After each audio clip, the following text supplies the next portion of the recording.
रे घरात काय चाललंय तुझं? काय चाललंय तांगड्या पसरून? काय चाललंय घरात? सगळं चांगलं तर चाललंय. आणि मी काय गुप्त आहे का प्रत्येकावरती नजर ठेवायला? हा हेच अति आत्मविश्वास आणि गाफीलपणा. हे बघ, डोळे टक्क उघडे ठेवायची वेळ आहे आता.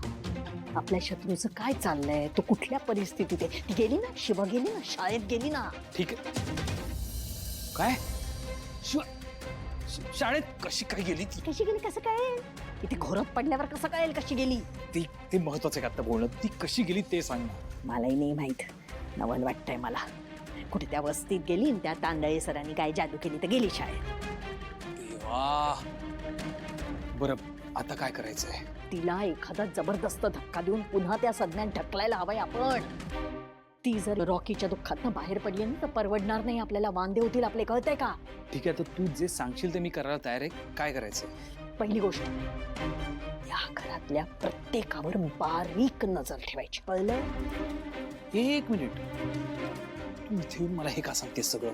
अगं तुला माहिती ना किती रिस्की आहे तू. हा, ते जरा चुकलंच आहे माझं, पण मला रागादावर झाला, मी आले. सुहास, काय चाललंय?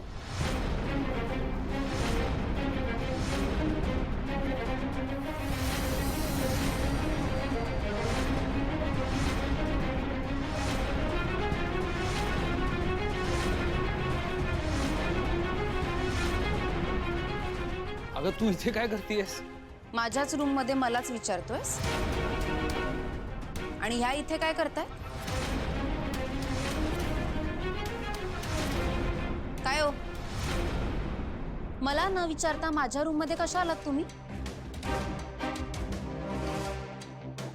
ते कीर्तीताई, काय झाला हो, या रूमचा झाडू मारायचा राहिला होता ना, तर म्हणून मी म्हंटल का झाडू मारते म्हणून आले. ही वेळ आहे रूम साफ करायची? वाजलेत किती बघितलेत का? नाही, ते बरोबरच आहे तुमचं, पण मला काय वाटलं का बाबा, झोपण्यापूर्वी कसं रूम स्वच्छ असली की झोप पण चांगली लागते, म्हणून मी आले झाडू मारायला.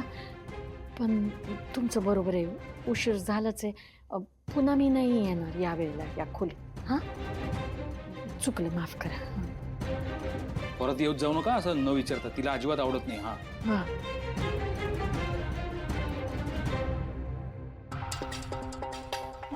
काय करत होती ही बाई ह्या वेळेला इथे? सांगितलं ना त्यांनी, झाडू मारायला आल्या होत्या. नक्की ना? नाही, मला हे पटत तरी नाहीये. नाही पण तुझं म्हणणं बरोबर आहे. ही काय वेळ आहे का झाडू मारायची? आता झोपायची वेळ झाली आणि आता झाडू मारायला आले. मलाही अजिबात आवडलं नाही. कोण कुठल्या बाई या? हे सगळं ना त्या शिवाला कळायला पाहिजे ना.